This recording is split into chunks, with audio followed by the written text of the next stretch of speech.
Karibu katika chaneli yetu ya Mautundu Online, na kama bado hujasubscribe kwenye chaneli hii, subscribe chini ya video hii na utakuwa mwanafamilia wetu na hautopitwa na habari zetu za ukweli na uhakika zinazotrendi Tanzania na mataifa mbalimbali. Mwanadada Zuchu aendelea kuzua gumzo katika mitandao ya kijamii, na hili limewezekana baada ya Diamond Platinum ambaye ni mume wake halali kuthibitisha kwamba ameweza kumuoa Zuhura ambaye ni Zuchu, na kuweka wazi katika mitandao ya kijamii kwamba yeye alikwisha kuoa na mwanamke aliyemuoa sio mwingine ni Zuchu ambaye ni mtoto wa Hadija Kopa.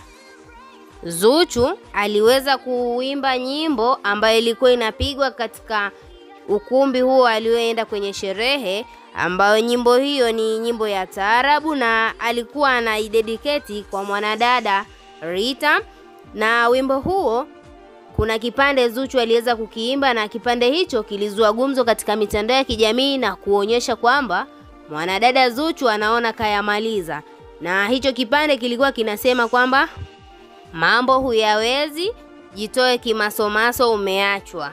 Hii ilikuwa ni taarabu ameimba mwanadada mmoja, na mwanadada Zuchu aliweza kuidedicate kwa Rita na kudai kwamba alikuwa anatarajia kwamba yeye atazidi kuwa king'ang'a katika maisha yake yote. Sasa hivi kiko wapi kile ulichokuwa unajivunia na ulijivuna kwa muda mrefu? Sasa hivi ni wakati wangu. Hayo yalikuwa ni maneno ya mwanadada Zuchu kuelekea kwa mwanadada Rita. Tunaweza kusema mwanadada Zuchu ameweza kupata pawa hiyo baada ya Diamond Platinum kuweka wazi katika mitandao ya kijamii kwamba yeye na Zuchu ni mke na mume sasa hivi, na ndiyo maana mwanadada Zuchu aliweza hata kukiposti kile kipande katika mitandao ya kijamii na kuweka baadhi ya caption ambazo zinaonekana kwamba zinamlenga mwanadada Rita.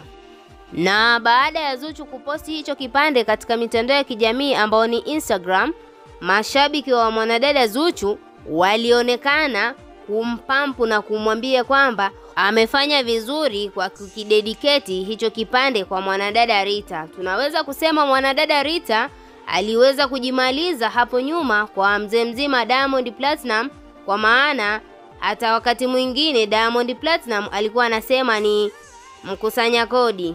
Tunaweza kusema hilo lilikuwa linampa kiburi mwanadada Rita, licha ya kujua Diamond Platinum ana mahusiano na mwanadada Zuchu. Wewe kama shabiki una lipi la kutuambia kuhusu wawili hawa, yani Rita pamoja na mwanadada Zuchu? Tuachie maoni yako ndani ya comment section na usisahau kusubscribe.